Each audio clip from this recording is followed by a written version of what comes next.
Hello, this week we are talking about North African Christianity in the late antique period, in the periods of the 4th and 5th century primarily. Our point of focus here will be Augustine of Hippo and Pelagius and their controversy for the first few videos. And then we'll also be thinking about the Donatist controversy. And so what we're going to be thinking about then theologically is anthropology. Who is the human person in Christian thought? And ecclesiology. What is the nature of the church? How do we determine what the proper ministry and contours of church are? So let's start with talking about theological anthropology. That is talking about the categories of nature and grace.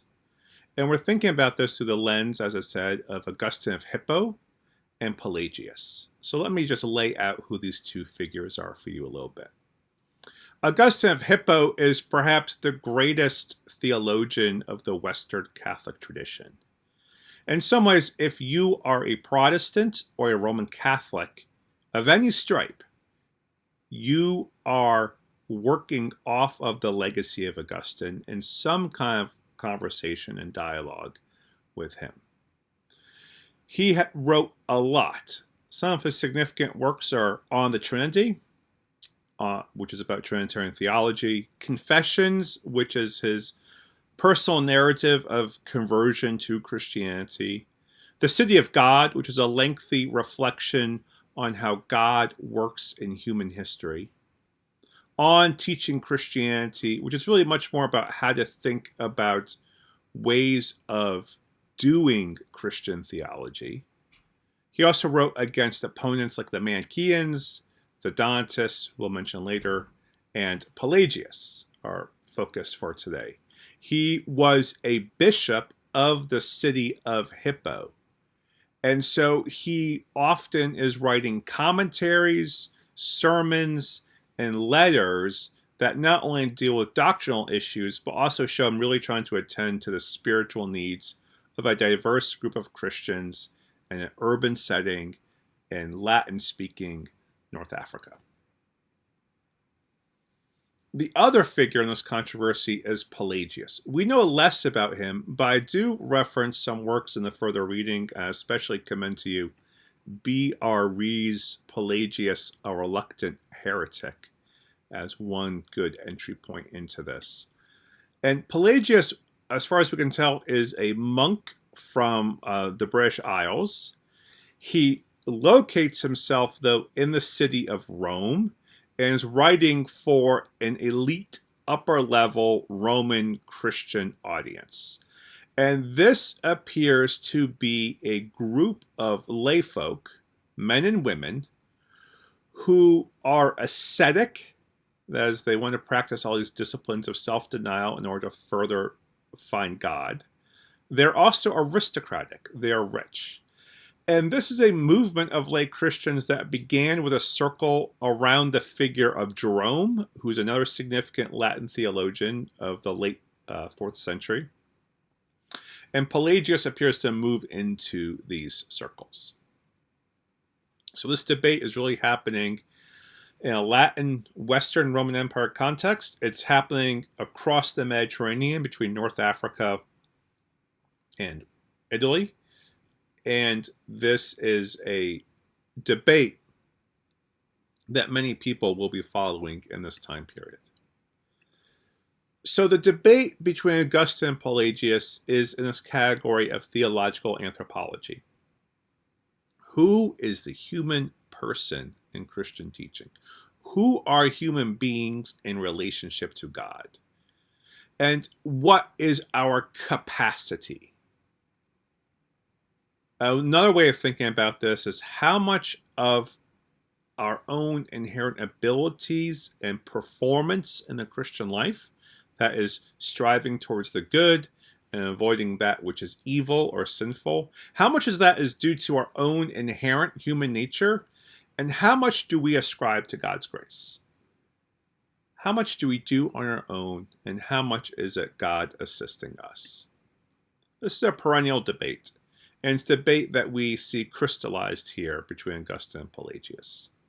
So for the rest of this video, what I want to do is talk to you about Pelagius's anthropology.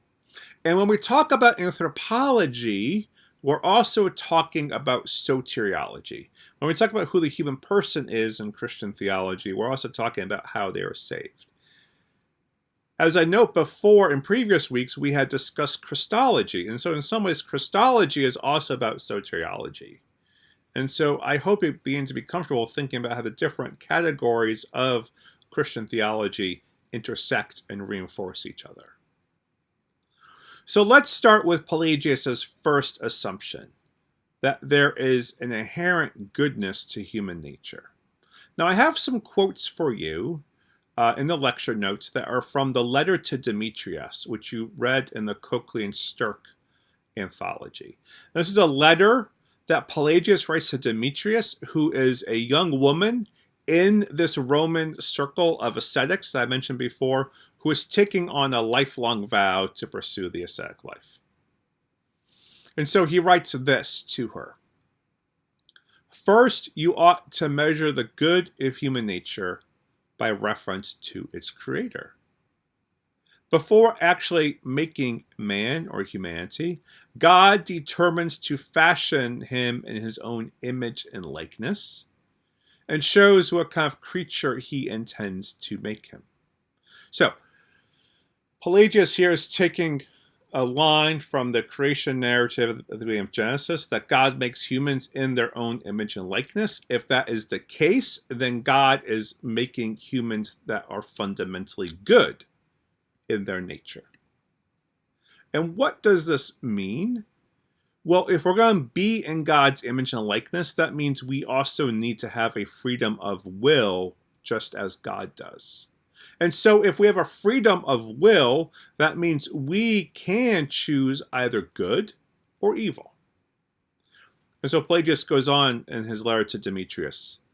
Our most excellent creator wished us to be able to do either good or evil, but actually to do only one, that is good, which God also commanded. God commands the good, giving us the capacity to do evil only so that we might do his will by exercising our own. So our free will exists explicitly so we can choose the good. We can choose evil, but God really only intends us to be able to choose evil so that we can choose not to do evil. Humans, though, don't always properly exercise their will or actions towards the good and away from the evil. And so this is how Pelagius will be talking about sin. Now, Augustine at this point would interject and say, well, this is the whole issue, arguing that that humans have a free will and a free ability to choose the good, but don't, is precisely the problem. So the freedom of will for Augustine actually becomes a moot point. But let's go back to Pelagius. How does he understand sin? Again, in his letter to Demetrius, he writes, quote, doing good has become difficult for us only because of the long habit of sinning, which begins to infect us even in our childhood. Over the years, it gradually corrupts us, building an addiction and then holding us bound with what seems like the force of nature itself. So, yes, we're designed to do good, but we are born into human social reality. So we're surrounded by habits of sinning that we also begin to imitate. They infect us. We contract this habit of sinning even as we're children. And so our nature becomes corrupted this way. And so it holds us like an addiction. And so it seems like our nature itself is inherently bad, even when it's not. It's rather that there's been this habit obscuring the goodness of our nature. So Christ comes, Christ is incarnated to help make the restoration of our nature easier, to help achieve the healing of our nature in a way. So when Pelagius reads about Adam's sin and Eve's sin in Genesis 3, he would say, well, this sin only harms Adam or only harms Eve. It's not inherently passed on to the offspring of Adam and Eve as if it's genetic in some way. But the habits of sinning that Adam and Eve begin to establish then affect and infect their children. Evidence for this would be Cain's murder of Abel in Genesis 4. So what's the solution? If we have a problem, then there's a solution in Christian thought. And so Pelagius wants to talk about grace. Now, this is so important. People, when they talk about Pelagius, often act as if, or write as if, Jesus Christ is not important in Pelagius' thinking. And this is absolutely wrong.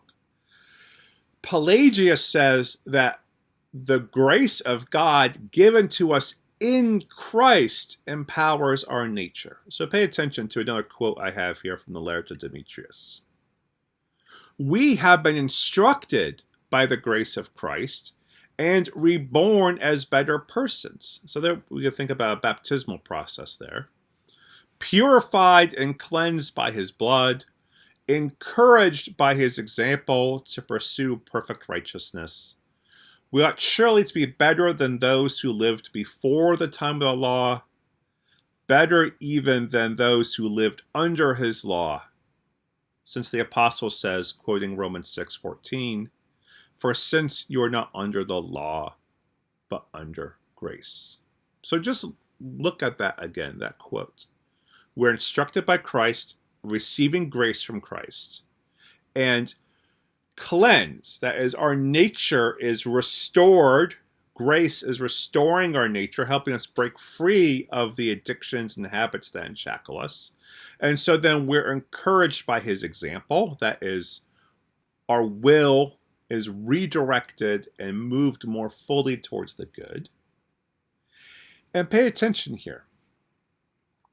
Because of Christ, our ability to avoid sin is greater than those who lived before the time of the law. That is, from the period between Adam and Moses. And better even than those who live under the law, the time in Pelagius is thinking from Moses to Christ. So we can think about three movements of time, of dispensations of human history. And this is the most grace-filled time because of what Christ has done for us. So pay attention to that. Christ is necessary or vital in Pelagius' thinking. And so to think a little bit more about this, I have another text from Pelagius that I didn't assign to you. It's called On Free Choice. I have a quote from that also here. Though we have in ourselves a free choice, which is so strong and so resolute for avoiding sin, a free choice which the Creator implanted generally in human nature, we are also defended by his daily help in accord with his incalculable kindness. So, all humans could choose the good, but it's very difficult for them to do that now because of these habits of sinning. But God's daily help, his kindness through Christ, enables Christians to do this more effectively. So this is helping us come to a conclusion here to then see how Pelagius' anthropology gives us insights for his soteriology, or his theology of salvation. So in the end, I'm going to walk you through this. Pelagius' soteriology is a legal or juridical vision of salvation. That is, he has a highly optimistic anthropology. What do I mean by optimistic? We can do this. We have this inherently in our human nature to choose the good, and now Christ is assisting us even more to choose the good. So salvation becomes very simple. We have either chosen to obey, or we disobey. And so this becomes a legal or juridical process. God will either reward us or punish us based on what we have freely chosen to do. So if we're being saved from anything, in the end, it's being saved from divine punishment. And so Pelagius has another text from On the Divine Law that I read to you.